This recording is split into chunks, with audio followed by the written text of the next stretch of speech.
Bismillahirrahmanirrahim. Assalamualaikum warahmatullahi wabarakatuh. Selamat pagi, salam sejahtera, salam Ibu Pertiwiku. Honorable Deputy Chief Minister Dato' Amar Douglas Ogah and Yang Berbahagia Datin Amar,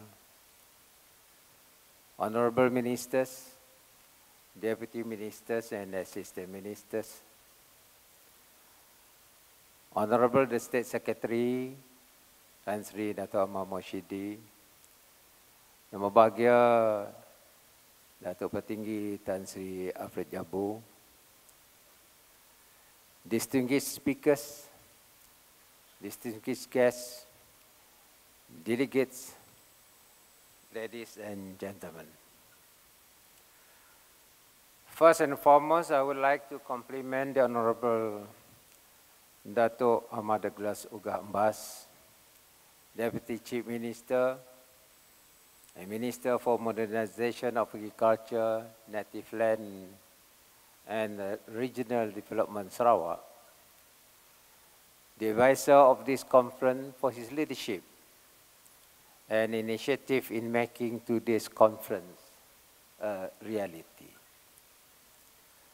I would also like to express my appreciation to the organizing committee under the chairmanship of Yang Berbahagia Datuk Haji Ismawi bin Haji Ismuni, Deputy State Secretary, for kindly inviting me to deliver a keynote address and subsequently to officiate this inaugural international conference on agriculture and agro-based industry Sarawak, or in short, ICAS 2017. Indeed, it is my great pleasure and honor to be present here this afternoon, or rather this morning, with all of you who are mostly from the agriculture fraternity. As the Chief Minister, I fully support all initiatives that will bring greater economic growth to the state of Sarawak, and this certainly includes ICAS 2017. In view of the uncertainties in the global economy and challenging times, we need more new creative and innovative ideas in accelerating our economic growth. For this reason, I believe that this conference is certainly very timely for us in the state to look into new policies, new approaches, and business models to develop the state economy, especially the agricultural sector. Being the host of ICAS 2017, I would like to extend our warmest welcome to all speakers, moderators, delegates, and exhibitors, especially those from abroad to Sarawak, the beautiful land of the Hornbills, rich in culture, pristine nature, and full of adventure destinations. Distinguished guests, ladies and gentlemen, for the benefit of foreign speakers and delegates who are in Sarawak for the very first time, it is my great pleasure to share with you a brief background on Sarawak. Sarawak is the biggest state in Malaysia with a land mass of around 124,000 square kilometers.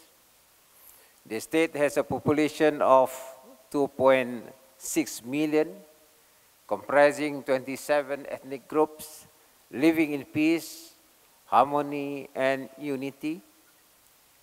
And this is our greatest strength and social asset, which we will continue to nurture and uphold for a more progressive and developed Sarawak. As I've mentioned earlier, Sarawak, despite its big size, racially diverse population, and multi-religious makeup, is the most socially cohesive society in the country. Sarawak is truly an example of unity in diversity, as encapsulated under the spirit of one Malaysia. Sarawak is blessed with abundant natural resources and rich in biodiversity.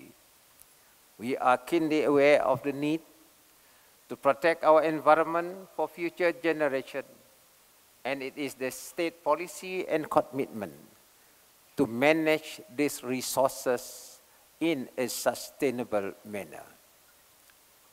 For example, we have gazetted much of our forested land, rich in flora and fauna, as totally protected areas in the form of national parks and wildlife sanctuaries. More importantly, we have a politically stable, transparent, and business-friendly government. In this regard, we always welcome foreign direct investment into the state. Concomitantly, we promote domestic direct investment, which is also needed to accelerate development through greater private sector capital injection into the state economy. For our foreign delegates, if you do need further information on Sarawak and its people, I urge you to find out more from your local counterparts in this conference. I can assure you that we Sarawakians are proud of our state and are more than willing to share what we have with our honored guests. Distinguished guests, ladies and gentlemen, in terms of Sarawak economy, we have broadened our economic base. We have successfully diversified our state economy from being highly dependent on the extraction of natural resources, such as timber and petroleum, to one that is increasingly driven by heavy, high-tech, and knowledge-based industries. We aspire to become a high-income and developed state in the country. For this purpose, we are now implementing our long-term socio-economic transformation plan, or in short, SETP. The main objectives are to accelerate economic growth, address the income disparity between urban and rural areas, and to alleviate poverty in the state. Under SETP, the state economy needs to grow at around 6.5% per annum. This growth is required to achieve a high-income economy and developed status by 2030. By that time, our real gross national income, GNI, per capita is expected to reach 82,600 ringgit, well exceeding the threshold of high income level of 79,000 ringgit as defined by the World Bank. Since SETP is a long-term development plan from 2016 until 2030, it will be carried out in phases. The first phase of SETP is the 11th National Plan from 2016 until 2020. In order to drive our economic growth and to move our economy up the value chain under the plan, we must identify new initiatives. For this reason, I have identified several major initiatives. Ladies and gentlemen, I would like to mention briefly several new major initiatives that I have put in place since taking over as the sixth Chief Minister of Sarawak in January this year. I strongly believe these initiatives are critical for us to strategically drive further our economic growth, especially under the current 11th National Plan. These initiatives are Development Bank of Sarawak, the BOSS, Digital Economy, Petroleum Sarawak, Petros, Petrochemical Industry, taking over of Bakun hydroelectric power to Sarawak, water grid, data center, talent development, light rapid transport or LRT, and equally important, the transformation of agricultural sector. Since this is an international conference on agriculture and agro-based industry, it is appropriate for me to devote more time in my address on matters pertaining to agriculture. Let me begin by briefly touching on the key challenges facing the global agriculture. These challenges include the increase in prices of food and agricultural inputs, rising world population, the usage of food commodities for non-foods such as biofuels, global warming and climate change, and environmental degradation. For example, environmental degradation such as habitat loss, diseases, pesticide, and pollution has contributed to declining in population of crop pollinators, in particular bees. Actually, I was in New Zealand last month, and I was informed by CSIRO that the population of bees are declining, while the demand of food is increasing. The decline in pollinators will affect the production of many of the world's most important crops, resulting in millions of job losses and livelihood. It is imperative for us to note that more than 3/4 of the world's food crops rely on pollination by insects and other animals. In fact, approximately between USD $235 billion to USD $577 billion worth of annual global food production relies on direct contribution by pollinators.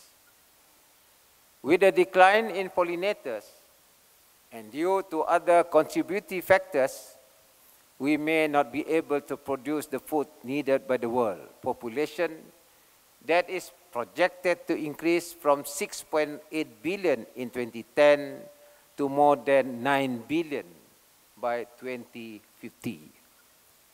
In this respect, we must realize that feeding the world requires the application of modern and innovative farming production systems, including the utilization of digital technologies such as drone, remote sensing, microchip sensors, and e-commerce platforms. This has been proven in the development of the agriculture sector in many developed economies. For example, the United States of America, farming households, which represent just 2% of their population, are able to feed the whole country, at the same time have 25% surplus production for export. Therefore, we have to develop and manage our agricultural resources sustainably, taking into consideration the needs of the people, profitability, and planet, or in short, 3P. For Malaysia, the agriculture sector contributed 8.9% or 94.1 billion ringgit to the gross domestic product GDP, totaling 1062.8 billion ringgit in 2015. For the same period, the total import of food was 45.3 billion ringgit, while food export was 27.4 billion ringgit. This resulted in food trade deficit of 17.9 billion ringgit. In terms of employment, about 11.7% or 1.6 million are employed in the agriculture sector. In order to boost the growth and contribution of the agriculture sector, we need to address pertinent issues. Firstly, the sector, particularly the agro-based subsector, is predominantly consisted of small-scale farmers and lack of participation by large industrial-scale companies. At the same time, you are faced with aging farming communities. For example, the average age of paddy farmers is above 60 years, and 40% of the fruit farmers are above 55 years of age. Secondly, the sector is lack of demand-driven approach, whereby it is predominantly production-centric and farmers have poor market linkages, relying on traders or middlemen to get their output to end markets. Thirdly, the sector is still characterized by production of commoditized products that captured low market value. For example, 81% of our natural products are in lower value segment, such as personal care products like facial cream and soap. Ladies and gentlemen, now I would like to deliberate on the significance of the agriculture sector to the state economy. This sector contributed 14%, 1/4, to the state GDP in 2016. The main contributor to the agriculture sector is the crop and livestock subsector at 71%. The key driver of this subsector is oil palm, which contributed 91%. The agriculture sector contributed 24.7% to the total employment. For the same period, Sarawak imported 4.4 billion worth of food, while only exported 1.17 billion. Thus, there is deficit in food trade balance of 3.27 billion ringgit. The agriculture sector contribution to the total state export is 11%, or 10.3 billion ringgit. In this regard, we need to double our efforts to address the food trade deficit. We need to transform our state agriculture sector. Specifically, we need to resolve several key issues, include low technology application, traditional agriculture practices, fragmented market, and incomplete supply chain, low productivity, labor intensive, lack of youth participation, low household income, and disparity of income between rural and urban. In order to transform the state agriculture sector, we do not just address the issues, but more importantly, is to harness the vast potentials of our agriculture resources. Our resources include vast tract of land suitable for agriculture, estimated at 2 million hectares, large water bodies totaling 171,540 hectares, including hydro lakes for agriculture, huge unexploited marine resources with potential catches of 330,000 tons per year for downstream processing industries. We are also rich in biodiversity resources, which can be developed for high value added products, especially pharmaceutical and food industries. It is also important for us to tap on the potential of agriculture for agro-tourism industries, leveraging on our farms, pristine environment, and serene rural lifestyle. We have a challenging task ahead of us in transforming the state agriculture sector. The reason is that we need to address key issues while harnessing the vast potential of our agriculture resources.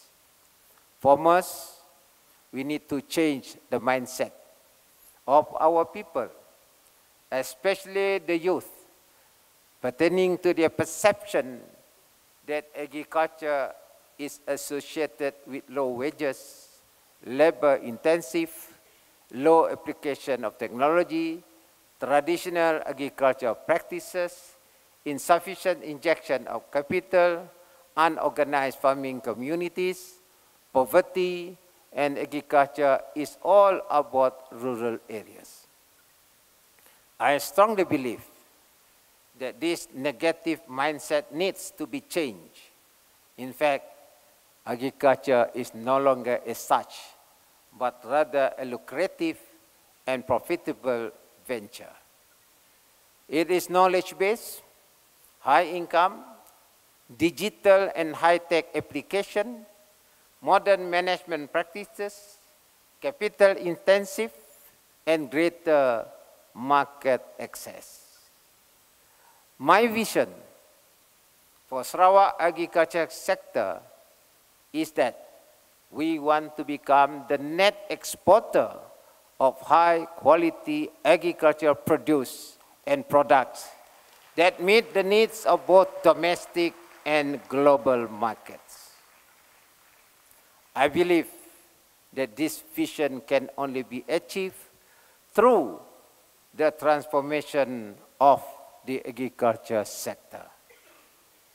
I would like the sector to be competitive, vibrant, dynamic, sustainable, and capable to generate more new innovative businesses and high-value employment opportunities. For a start, our target is to increase the monthly household income of our farmers from 2,750 ringgit to at least 4,000 ringgit by 2020.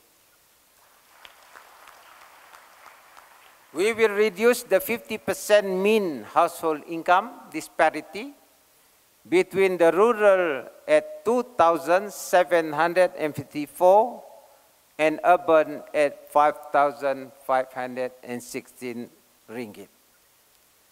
Through this effort, we will also be able to alleviate the incidence of poverty in the rural areas from the current level of 1.6%.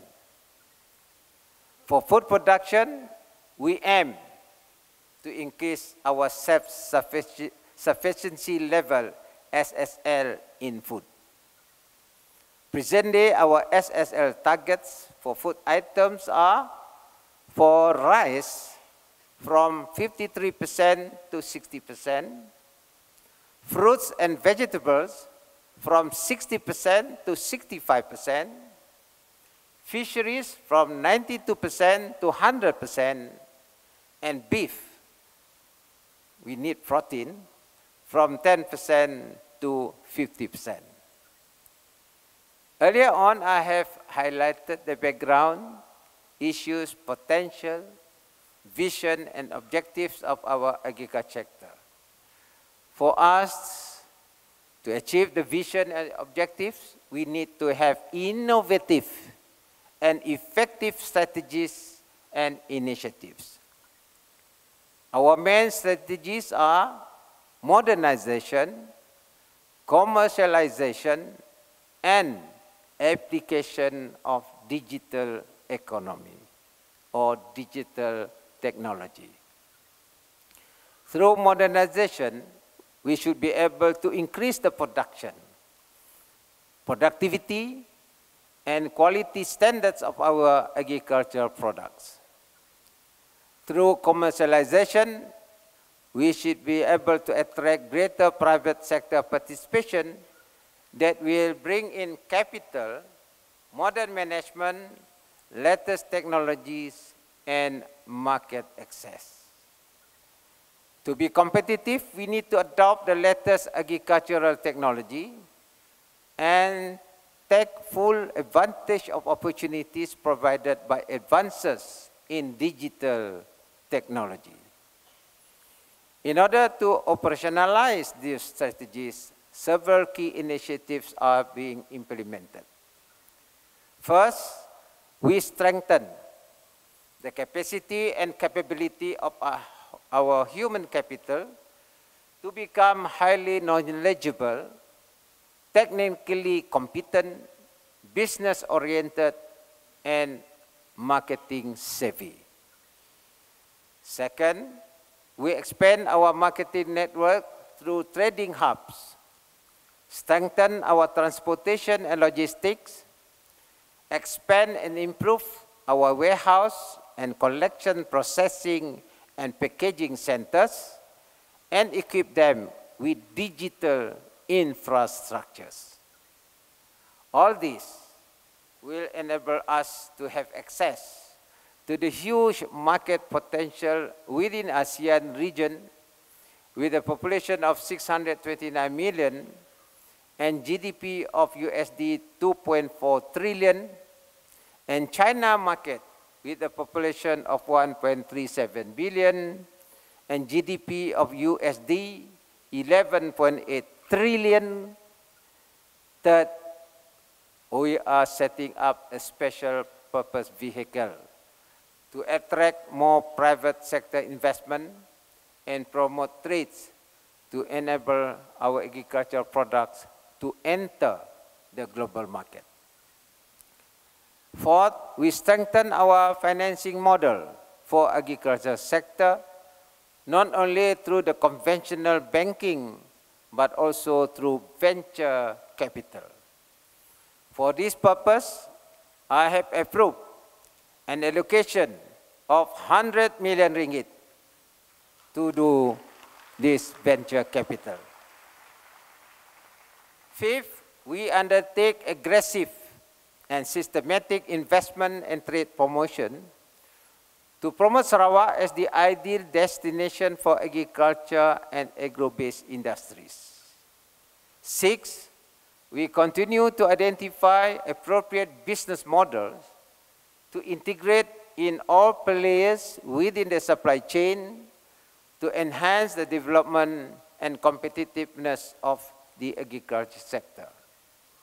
Seven, we apply modern and digital technologies, including fertigation, smart farming, and artificial insemination AI, to increase production and improve quality standard, especially to meet export market requirement. Actually, 3 days ago, I was in Kuala Rajang, as well as Pulau Beruit. Pulau Beruit was supposed to be a poverty area, but with fertigation, I'm sure they can transform the agriculture sector in those places, and that can be used models for the other parts of Sarawak. And we can actually export food from that modern technology. I have just approved 1 million for Rajang and 1 million for Beruit to start that fertigation venue for them. I believe that this can be done through modern technology, and we shouldn't have any poverty area in the midst of modern technology and modern approach in agriculture. 8, we strengthen our enforcement for sustainable management of our marine resources and promote downstream processing industries.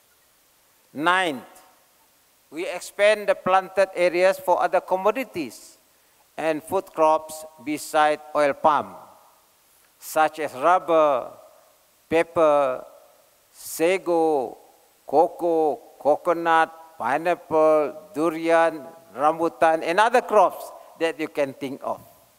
Actually, I was again in one area where they plant oil palm, but they can also plant trees within the block of that oil palm.